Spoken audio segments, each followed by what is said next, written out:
আগামী নির্বাচন সুষ্ঠু ও নিরপেক্ষভাবে অনুষ্ঠিত হবে এবং সেই নির্বাচনের ব্যালটের মাধ্যমেই প্রমাণিত হবে বিএনপি জনগণের দল বলে মন্তব্য করেছেন বাংলাদেশ জাতীয়তাবাদী মৎস্যজীবী দল কেন্দ্রীয় কমিটির সদস্য ও পাগলাবাজার বহুমুখী সমবায় সমিতির যুগ্ম সাধারণ সম্পাদক মাহবুব আলম শিকদার। এদেশের মানুষ বিশ্বাস করে যে বাংলাদেশ জাতীয়তাবাদী দল যদি ফ্রি ফেয়ার নির্বাচন হয় বিপুল সংখ্যাগরিষ্ঠ নিয়ে এদেশে রাষ্ট্র ক্ষমতা আসবে। বিপ্লবের আগে দেশনায়ক তারেক রহমান যে বক্তব্য দিয়েছেন যে তুমি যদি ভয় পাও তবে তুমি শেষ, যদি তুমি ঘুরে দাঁড়াও তবেই তুমি বাংলাদেশ, এই তারেক রহমানের ডাকে সাড়া দিয়ে ছাত্র জনতা এবং রিকশাওয়ালারা থেকে শুরু করে দিনমজুর, খেটে খাওয়া মানুষ, কৃষক সবাই কিন্তু রাজপথে নেমেছে। শুধু ছাত্ররা মরেছে তা না, অনেক আমার এখানে পাগলাবাজারে একজন মাছ ব্যবসায়ী, তার এক আত্মীয়, তিনি মাছ আনতে গেছে যাত্রা বেরোতে গুলিবিদ্ধ হয়েছে। এরকম অনেক লোক গুলিবিদ্ধ হয়েছে, সাধারণ মানুষ, রিকশাওয়ালা এবং বাচ্চা, শিশু বাচ্চা, রাস্তার পথচারী, তারা কিন্তু রাস্তায় নেমে গেছিল। শুধু ছাত্র জনতা যাকে বলা হয়, ছাত্রদের সাথে জনতা, সাধারণ জনতা, আমরা রাজপথে নেমেছি। আমাদের বাচ্চারা পর্যন্ত, আমার ছেলে রাস্তায় নেমে গেছে, আমি তাকে থামাইও রাখতে পারিনি। বাচ্চা ছেলে কোথায় গেছে খবর নাই, সে রাস্তায় নেমে গেছে। মানুষ এই জুলুমের বিরুদ্ধে, অত্যাচারের বিরুদ্ধে, এই যে ফ্যাসিস্টদের বিরুদ্ধে মানুষ এমন হয়েছে, মানে তাদের শাসন, পুলিশ যে মানুষের অত্যাচার করেছে, অত্যাচারের বিরুদ্ধে মানুষের একটা বিস্ফোরণ ঘটেছে। বারবার বিএনপি বলেছে যে কি তাসের ঘরের মতো ভেঙে যাবে। ঠিকই আওয়ামী লীগ এই দেশ থেকে একদম পালিয়ে গেছে। আপনি চিন্তা করে দেখেন, 300 পার্লামেন্টার এবং মহিলা সংসদ সদস্য যারা আছে সংরক্ষিত, কোথায় তাদেরকে খুঁজে পাবেন না, আপনার সব পালাই গেছে। রাজনৈতিক দল হিসাবে তাদেরকে আমরা শ্রদ্ধা করি, সম্মান করি। তারা আসুক, মাঠে আসুক।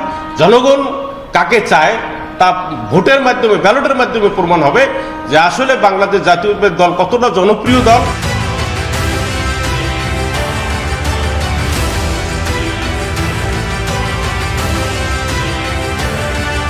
5 আগস্ট দেশের রাজনৈতিক পট পরিবর্তনের পাশাপাশি বাজার সিন্ডিকেট ভেঙে গিয়ে বর্তমানে বাজার দর সাধারণ মানুষের নিয়ন্ত্রণের মধ্যে রয়েছে বলে দাবি করেন ব্যবসায়ী এই নেতা। কাঁচামরিচ 50 টাকা কেজি শ্যামবাজার। আপনার সব জিনিসেরই এই সিন্ডিকেট না থাকার কারণে, যে সিন্ডিকেট তারা তৈরি করেছিল, সিন্ডিকেট না থাকার কারণে এবছর কিন্তু বাজার নিয়ন্ত্রণের ভিতরে আছে। এবং আমরা সবসময় পাগলাবাজার ব্যবসায়ী সমিতির নেতৃবৃন্দ আমরা মনিটরিং করি যেন কোনো জিনিসের দাম যেন বেশি না রাখা হয়।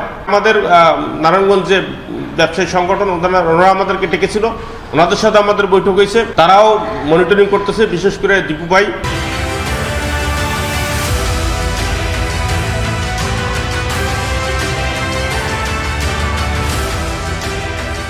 এছাড়া আগামীতে দল মনোনয়ন দিলে বরগুনার আমতলী উপজেলার কুকুয়া ইউনিয়ন পরিষদের চেয়ারম্যান পদে নির্বাচন করার আশা ব্যক্ত করেন তরুণ এই রাজনীতিক। সবারই মনে স্বপ্ন থাকে, দল যে সিদ্ধান্ত দেবে।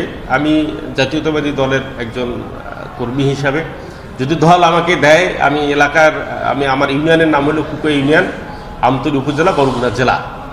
দল যে সিদ্ধান্ত দেবে ওই সিদ্ধান্ত চূড়ান্ত সিদ্ধান্ত।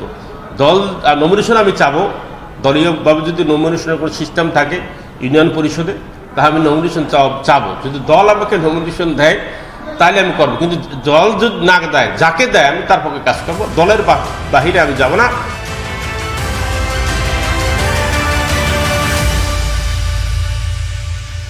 কোনো একটা দুর্ঘটনা সারা জীবনের জন্য কান্না।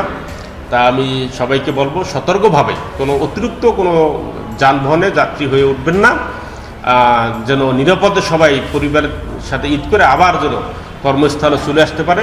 এই জন্য আবারও সমস্ত ব্যবসায়ী এবং দেশবাসীকে আমি আমার পক্ষ থেকে, আমার পরিবারের পক্ষ থেকে সবাইকে অগ্রিম ঈদ মোবারক।